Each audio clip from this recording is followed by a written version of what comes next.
Guys, sorry, it's Pope Leo.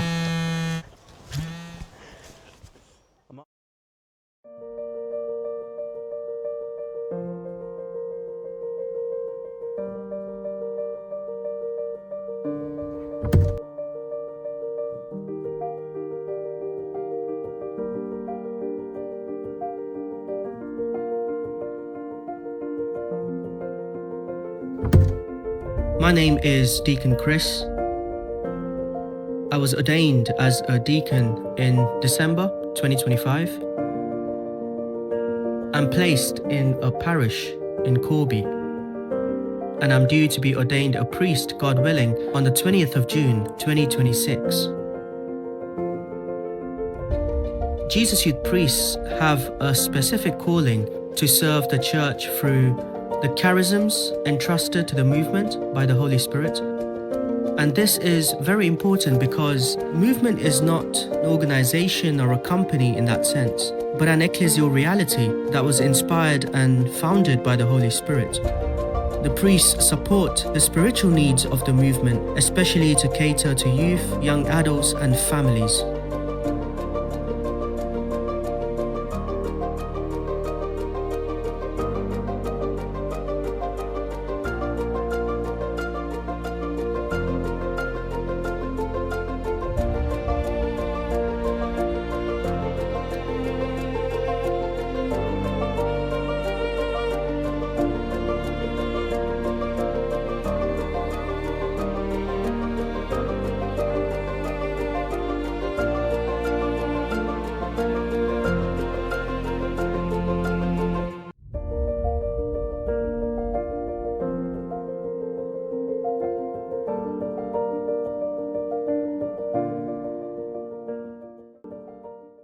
So I was born in Mangalore in South India, and I was raised in Dubai for a few years, and I moved to London along with mum and dad. So I'm the only child in my family. I was brought up in Walthamstow in London, so Holy Family Catholic School was the name of my school.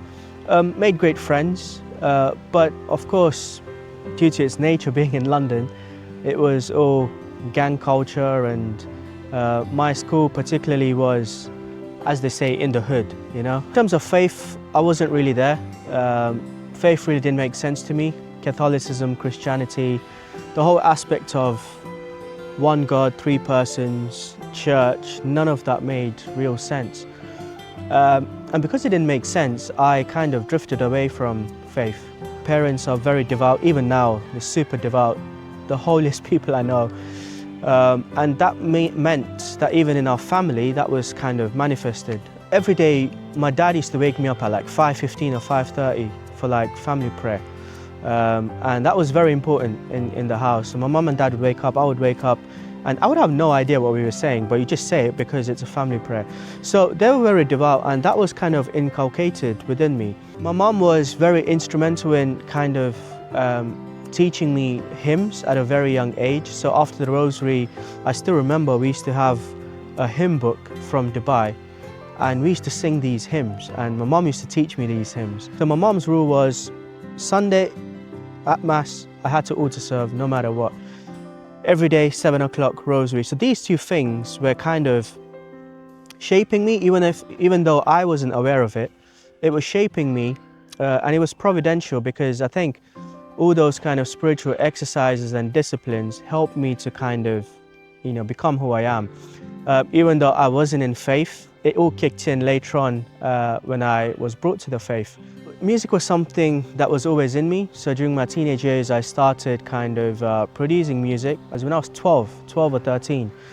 And yeah, so I started producing music. When I was about 15, 16, I started DJing because I loved even the music that I was listening to was hip hop, and had a lot of DJs, so I wanted to be like one of them.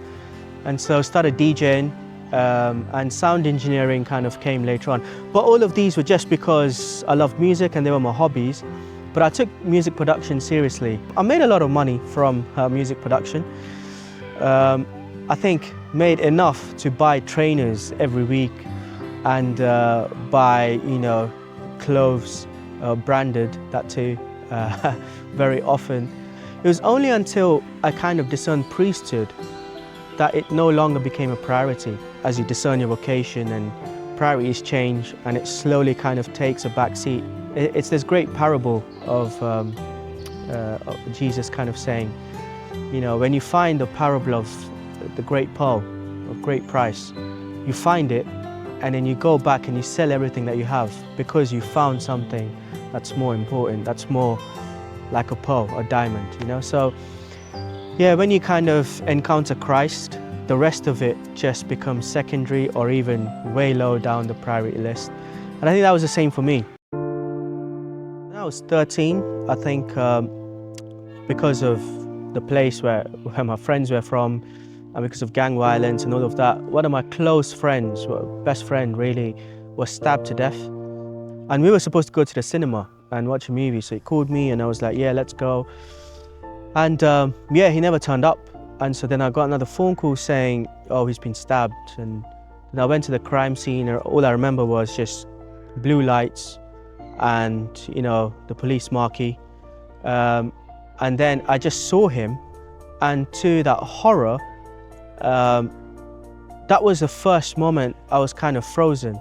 And at that point, it really struck me as to like where is he now? Like, what is life? Like, does he have a soul? Do we have souls? Like, if he has a soul, where is he now? Is he in heaven? Is he in, I don't know, hell, purgatory? And all of these questions, like philosophical questions, were just kind of coming out of me. I remember going back home and not even being able to process all of it. I couldn't eat. I was really frozen. Couldn't really speak to people, and it had a massive impact in my life. And so these questions were just kind of coming from within. I never found answers, but I think these questions were kind of instrumental. I had a lot of anger, a lot of grudges, didn't really know where to go, what to do. And I think for the rest of the 4 years until I encountered Jesus Youth and the movement and the church, it was just with me, you know. 3-4 years into my loss of my friend, and I was really lost, you know. But I was decent at football, and so one of my close friends called me to a football match, and I was like, yeah, why not? I was kitted out, and I remember like we traveled by train. I was about 16, 17, traveled by train, and then walked a few steps from the train station into this house. But I walk into this place, a lot of young people praying. So that's the first time I'm seeing young people praying. And I was really inspired by that, because I thought young people, like my friends, were not into faith, you know. So I walk into this room, people are praising and praying, there's beautiful worship music going on. And my first thought was, whoa, what's this? My second thought was, where's football? After the prayer meeting, we had like a 10 to 15 minute kickabout. But in that prayer meeting, a few leaders of that prayer meeting kind of took my number in, my phone number. And so back in the day, I used to have like 3 phones, like, you know, burner phone and all of that. So I gave them like my phone that I would never kind of use on a regular basis. But they constantly used to call me and ask me like how I'm doing, and what my prayer life was, and if I'm keeping well and stuff like that. And I felt like, why are these guys calling me, you know? But in a second thought, my second thought was, if they're calling me and asking how I am, there must be something genuine about it. And it continued, like they used to continue to call me for a good 6, 7, 8 months to prayer meetings. And I used to just go because they used to nag me. So honestly, I was like, oh, it's calling me again, let me go. So they invited me for a retreat. So that's when things changed, yeah. We're all kind of called to community. Like, we're not called to be lonely and, you know, be on our own. But I had friends, but it did not bring me fulfillment. You know, it was more of, I've got friends to kind of satisfy my desires quickly in an instant. I had good friends, but they were good because whatever they did was just for a momentary thing, you know. But I realized that in Jesus Youth, like the community aspect is just so beautiful. And the fellowship of a prayer meeting, what is that? That's just like family, you know, where you feel you belong, you feel you're kind of loved, you're nurtured, your faith is stimulated and taken care of, and your spiritual needs are kind of met in a community. I continued to go for prayer meetings for like the next 8-9 months, I think. And then they all invited me for a retreat. And I was like, I've got no idea what a retreat is, but it sounded like a good residential holiday. But I went there, I remember it was held in London. The first 2 days, it was a 3-day retreat. The first 2 days I was messing around, got no idea what they were talking about. But the third day it was adoration. And during adoration, I was so young, I kind of stayed at the back because I didn't want to go to the front. I wasn't, you know, I had not experienced Christ yet, so I was just still reluctant in my faith. And I stayed back and I saw a lot of young people in the front, and they were just praising and worshipping Jesus in the Blessed Sacrament. The music ministry was behind me, and the person who was leading adoration was behind me, and this person was saying like, surrender your life to God, and you know, God will take care of you. But I had no idea what that meant. I didn't know what surrendering was. Like, what does surrender, how do I surrender my life? Like, do I say things? Or do I physically do things? I had no idea. As the leader was kind of saying, you know, if you find it difficult to surrender your life, just say the words, Lord, I surrender my life to you. And I was like, okay, fair play, you can just say it.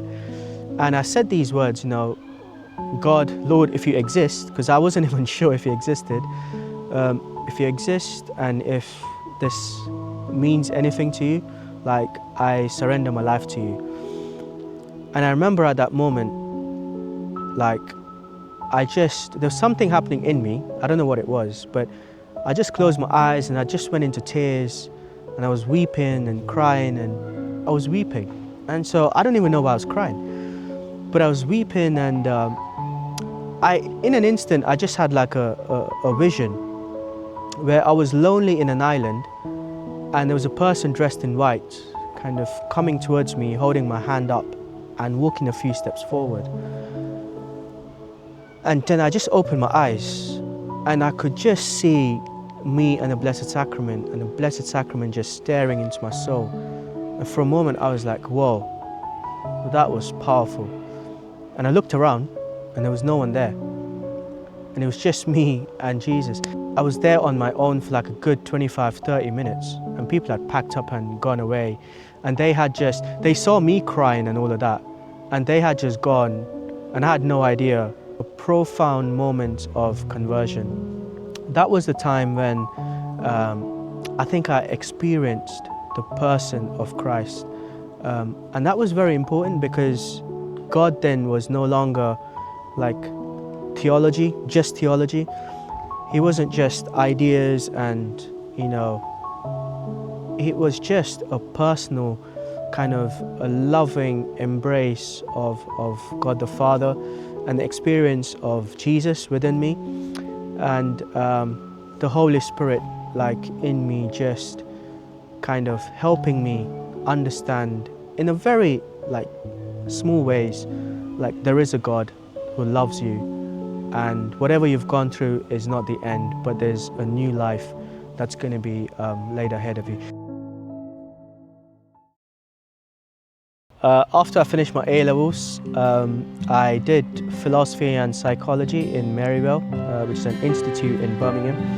It was a distance learning course, and at the same time I was working in London, and I was working in a hospice because my mom's a nurse, and she was like, oh, you know, you need to experience life, like, you know, because she works in palliative care and it's all about end-of-life care, and she was like, oh, you know, you need to experience life, and you know, you don't know what's out there, and you're just cozy in this world and all of that stuff. I was working in administration, but I was also dealing with patients in a very subtle way and their families.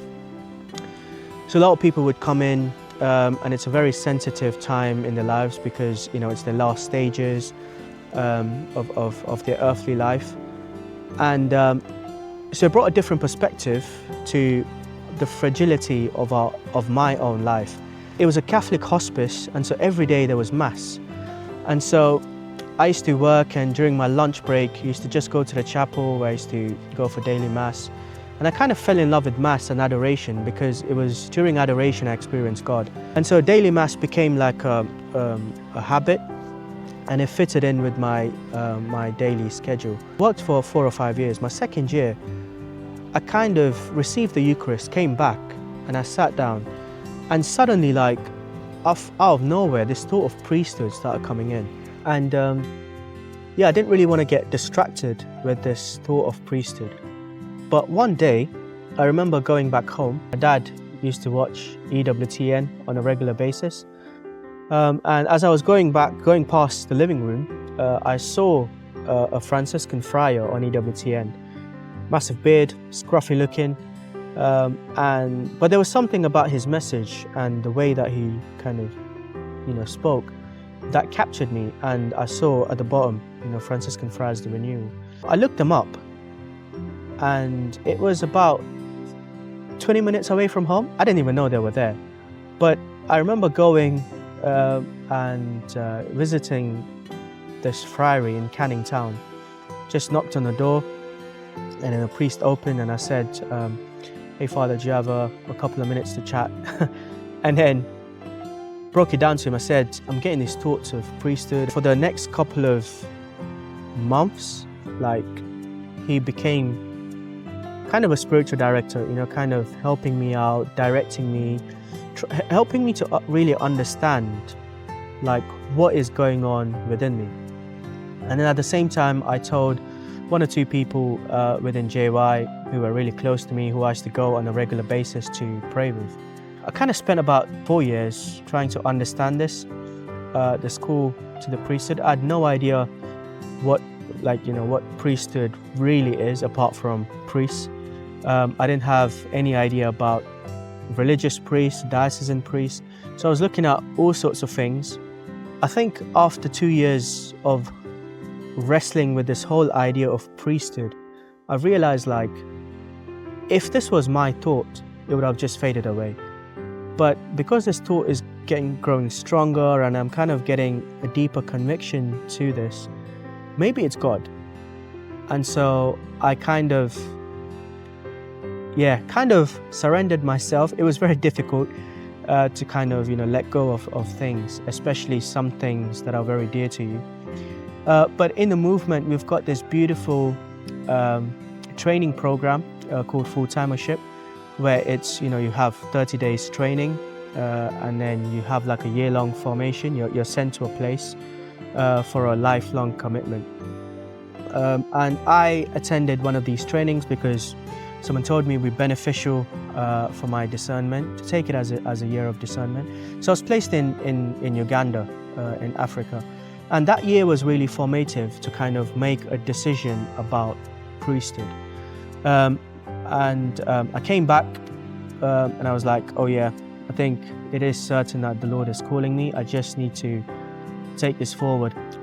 And I think for a very long time, I had this calling of working with young people, young adults in some way.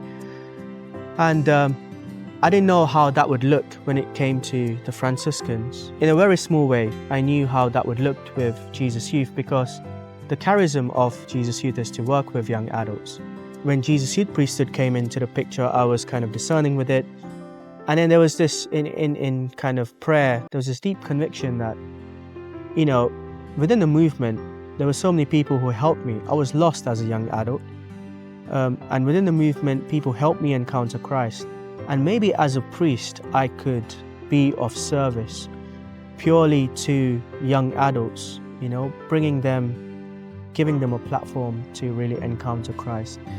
And so in prayer, I just felt maybe Jesus Youth Priesthood is what the Lord was kind of putting into my heart, a deep desire to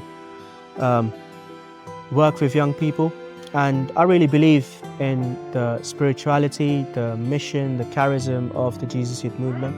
And I felt very close to the same kind of calling that I had. So I said yes to Jesus Youth Priesthood that time. I did not go into this with 100% clarity, but I went with conviction, and along the ways, things were opened up and unraveled so as to see the light. And providentially, people ask, oh, how do you know it's God's will, blah, blah, blah. You can never 100% know this is God's will at this point, I don't think. But I think you just take a step forward and you journey, and then you look back. And once you look back, you really know, like, this journey is beautiful and this has been a God's will. And you also listen to God's voice, because in prayer, when you spend time in silence, when you spend time in praise and worship, you're familiar with the promptings of the Holy Spirit. And once you're familiar with it, it's easier to know the Lord's voice, and you just go with it, It's an exciting journey. All these doubts, fears, all of that is very exciting. Of course, not at the time, but when I look back at it, it's joyful. This is a special year. I'm very special. It's a very special year. None of this was planned. When you look at the grand scheme of things, I feel like God knows every moment and He plans it out, literally, like a jigsaw puzzle. He puts things in places, but it requires us to cooperate with it. When I joined seminary, I did not say, okay, if I join now, in 8 years, it will be 25 years. And so let me join this time, this day. I had no idea if I would even make it day one. I got ordained a deacon in the Jubilee year of the church. And I'm getting ordained a priest in the Jubilee year of the movement. And none of this was planned. But it's beautiful how the Lord kind of rewards the movement in a way, and also to me, just also as an assurance of, this was all me, It was all God. It was all God. God's just like, it was me. I did these things for you. The movement started in 2001 in the UK. And I'm sure when they gathered together, they didn't know 25 years down the line, they're going to have an ordination of a JY priest. They didn't even know it would last 25 years. But as we take each day walking with the Lord, He rewards us for our kind of faithfulness that we have to Him, to His church. So there have been many milestones in the movement, JY as a whole, international, but also in a UK context. So 25 years, there's so many people who've just experienced the Lord because of Jesus Youth. If Jesus Youth wasn't in UK, the amount of, I wouldn't have experienced Christ. I don't know where I would have been. So I feel like Jesus Youth in the UK is just providential. Me being part of Jesus Youth is providential. Me being ordained I think it's like a great gift for the church, for me, for the movement, that we can now kind of celebrate this Jubilee with an ordination of a priest. A priest is not for himself. It's really for the building up of his kingdom, for the tireless work that the movement has done. The Lord has rewarded the movement with its own priest, so that we have more workers in the vineyard, anointed workers in the vineyard. Not only priests, but also people who are anointed to really go out and to build His kingdom.